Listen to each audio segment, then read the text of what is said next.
नमस्ते दोस्तों, आपका स्वागत है रहस्य की आवाज में, जहां हम हर हफ्ते आपके लिए सच्ची और डरावनी कहानियां लेकर आते हैं। आज हम आपको ले चलेंगे दिल्ली की गलियों में, जहां 2008 से 2015 तक एक खूंखार शिकारी ने आतंक मचा दिया। यह कहानी है दिल्ली का सीरियल किलर, रात का शिकारी, जिसका नाम था रविंदर कुमार। एक ऐसा इंसान जिसने 30 से ज्यादा मासूम बच्चों की जिंदगी छीन ली। दिल्ली की रातें कभी शांत नहीं रही, क्योंकि रविंदर हर रात अपने शिकार की तलाश में निकलता था। क्या था उसके दिमाग में? क्या उसे पकड़ पाई पुलिस? और कैसे इस राक्षस ने इतने सालों तक अपनी साजिश को छुपाए रखा? चलिए इस डरावनी कहानी को एक एक करके खोलते हैं और जानते हैं कि आखिर क्या था उसकी कहानी का अंत। राक्षस का बचपन। रविंदर कुमार का जन्म दिल्ली के एक गरीब परिवार में हुआ था, जहां उसका बचपन मुश्किलों से भरा था। उसके माता पिता मजदूरी करते थे और घर में पैसे की हमेशा तंगी रहती थी। पड़ोसियों का कहना है कि रविंदर बचपन से ही अकेला रहता था और उसकी आंखों में एक अजीब चमक थी। स्कूल में वो अपने शिक्षकों से सवाल पूछता था, लेकिन दोस्तों से दूर रहता था। एक शिक्षक ने बाद में बताया कि रविंदर अक्सर हिंसक खेल खेलता था और जानवरों को नुकसान पहुंचाने में मजा लेता था। उसकी मां ने एक बार कहा था कि वो रात को सोता नहीं था और खिड़की से बाहर घूरता रहता था। क्या यह उसकी बीमारी का संकेत था या फिर कुछ और? जैसे जैसे वो बड़ा हुआ, उसका व्यवहार और अजीब होता गया। 15 साल की उम्र में उसने अपनी पहली नौकरी शुरू की, एक छोटी सी दुकान पर काम करने की। लेकिन यही से उसके मन में एक काला इरादा जागा, जो बाद में एक खतरनाक हकीकत बन गया। राक्षस का बचपन। रविंदर कुमार का जन्म दिल्ली के एक गरीब परिवार में हुआ था, जहां उसका बचपन मुश्किलों से भरा था। उसके माता पिता मजदूरी करते थे और घर में पैसे की हमेशा तंगी रहती थी। पड़ोसियों का कहना है कि रविंदर बचपन से ही अकेला रहता था और उसकी आंखों में एक अजीब चमक थी। स्कूल में वो अपने शिक्षकों से सवाल पूछता था, लेकिन दोस्तों से दूर रहता था। एक शिक्षक ने बाद में बताया कि रविंदर अक्सर हिंसक खेल खेलता था और जानवरों को नुकसान पहुंचाने में मजा लेता था। उसकी मां ने एक बार कहा था कि वो रात को सोता नहीं था और खिड़की से बाहर घूरता रहता था। क्या यह उसकी बीमारी का संकेत था या फिर कुछ और? जैसे जैसे वो बड़ा हुआ, उसका व्यवहार और अजीब होता गया। 15 साल की उम्र में उसने अपनी पहली नौकरी शुरू की, एक छोटी सी दुकान पर काम करने की। लेकिन यही से उसके मन में एक काला इरादा जागा, जो बाद में एक खतरनाक हकीकत बन गया।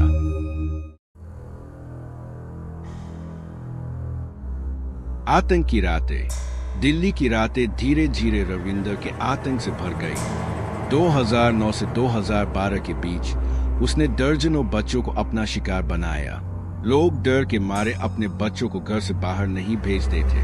एक मां ने बताया कि उसका 10 साल का बेटा स्कूल से लौटते वक्त गायब हो गया और अगले दिन उसका बैग खाली प्लॉट में मिला। पुलिस ने जांच शुरू की, लेकिन रविंदर हर बार फरार हो जाता था। वो अपनी पहचान छुपाने के लिए अलग अलग कपड़े पहनता था और कभी कभी नकली दाढ़ी तक लगा लेता था। एक गवाह ने बताया कि उसने रविंदर को एक बच्चे के साथ देखा, लेकिन डर के मारे उसने कुछ नहीं कहा। रात के वक्त दिल्ली की गलियां सुनसान हो जाती थी और लोग कहते थे कि कोई रात का शिकारी घूम रहा है। क्या पुलिस इस डर को खत्म कर पाएगी? पुलिस की चुनौती। पुलिस के लिए रविंदर को पकड़ना एक बड़ी चुनौती बन गया। 2010 में एक विशेष जांच टीम बनाई गई, जिसका नेतृत्व इंस्पेक्टर राजेश शर्मा ने किया। टीम ने दिल्ली के हर इलाके में सीसीटीवी फुटेज चेक किए और गवाहों से बात की। एक सुराग मिला। एक बच्चे ने बताया कि उसे एक अजीब आदमी ने चॉकलेट ऑफर की थी, जिसकी आंखें लाल थी।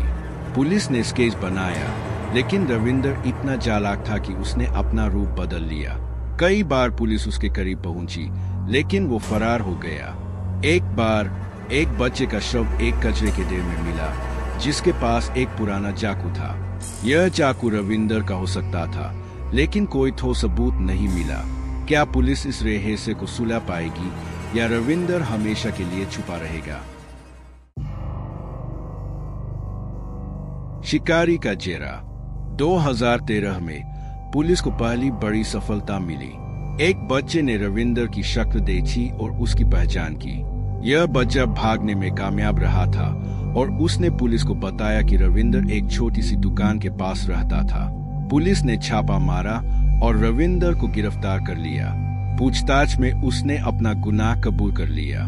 उसने बताया कि वो बच्चों को मारकर अपनी कुंठा निकालता था क्योंकि उसका अपना बचपन दुखों से भरा था। रविंदर ने कहा, मुझे लगता था कि ये बच्चे मेरी जिंदगी का हिस्सा बन सकते हैं, लेकिन फिर मैं उन्हें खत्म कर देता था। उसने अपने अपराधों की डायरी भी दी जिसमें उसने हर वारदात का ब्यौरा लिखा था। क्या यह सच था या वो पुलिस को गुमराह कर रहा था? जांच और गहरी हुई। पुलिस की जांच ने एक बड़ा खुलासा किया। मकान मालिक, एक शख्स जिसका नाम था विनोद शर्मा, ने गुप्ता परिवार को एक जाल में फंसाया था। विनोद ने मकान में कुछ छिपा रखा था, एक पुराना तिजोरी जिसमें सोने के गहने और नकदी थी। उसने गुप्ता परिवार को सस्ते में मकान देकर वहां से अपनी संपत्ति निकालने की योजना बनाई थी। लेकिन जब रमेश ने मकान की मरम्मत शुरू की तो उसे तिजोरी मिल गई। रमेश ने विनोद को फोन करके इसकी शिकायत की और विनोद घबरा गया। उसने अपने 2 भाइयों के साथ मिलकर रात को गुप्ता परिवार पर हमला किया। पुलिस ने पाया कि विनोद और उसके भाइयों ने परिवार को बंधक बनाया और फिर उनकी जिंदगी खत्म कर दी। उनके शरीर को मकान के पीछे के कुएं में फेंक दिया गया। यह सब भूत की कहानी का एक बहाना था जो विनोद ने फैलाया ताकि कोई शक न करे। क्या यह सच था? पुलिस ने विनोद और उसके भाइयों को गिरफ्तार किया, लेकिन गुप्ता परिवार का कोई भी सदस्य जिंदा नहीं बचा। समाज का डर। रविंदर के पकड़े जाने के बाद दिल्ली में एक हलचल मच गई। लोग सड़कों पर निकले और मांग की कि ऐसे राक्षसों को फांसी दी जाए। माता पिता ने अपने बच्चों को स्कूल भेजना बंद कर दिया और हर गली में सुरक्षा बया दी गई। एक सामाजिक कार्यकर्ता ने कहा, यह केस हमें दिखाता है कि हमें बच्चों की सुरक्षा पर ध्यान देना होगा। स्कूलों में जागरूकता कैंप लगाए गए और पुलिस ने गश्त बढ़ाई, लेकिन लोग अभी भी डरे हुए थे। क्या रविंदर जैसा कोई और शिकारी अभी भी छुपा हुआ है? इस सवाल ने समाज को सोचने पर मजबूर कर दिया। रविंदर की कहानी ने बच्चों की सुरक्षा पर एक नई बहस छेड़ दी। सबक और चेतावनी। दिल्ली का सीरियल किलर का केस हमें एक बड़ा सबक देता है। यह दिखाता है कि कैसे एक इंसान की मानसिक बीमारी इतने बड़े अपराध का कारण बन सकती है।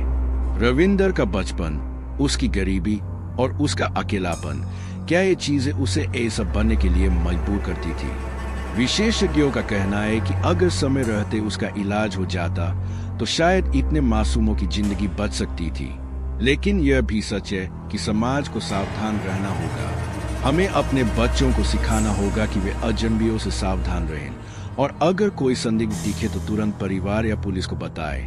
रविंदर की कहानी एक चेतावनी है कि हमें अपने आसपास की चीजों पर नजर रखनी होगी। अंत और आह्वान। रविंदर कुमार को 2015 में कोर्ट ने उम्र कैद की सजा सुनाई, लेकिन उसकी कहानी ने दिल्ली को हमेशा के लिए बदल दिया। यह कहानी सिर्फ एक अपराधी की नहीं है, बल्कि उन तमाम बच्चों की है जिनकी जिंदगी उसने छीन ली। कमेंट में बताएं कि आप इस बारे में क्या सोचते हैं और क्या आपको लगता है कि ऐसे अपराधियों को फांसी मिलनी चाहिए। अगर आपको ऐसी सच्ची कहानियां पसंद है तो हमारे चैनल को सब्सक्राइब करें और बेल आइकन दबाना ना भूलें ताकि आपको हमारी हर नई वीडियो की खबर मिलती रहे। अगली बार फिर मिलेंगे एक नए रहस्य के साथ। तब तक सावधान रहें और अपने बच्चों की सुरक्षा का ध्यान रखें। नमस्ते।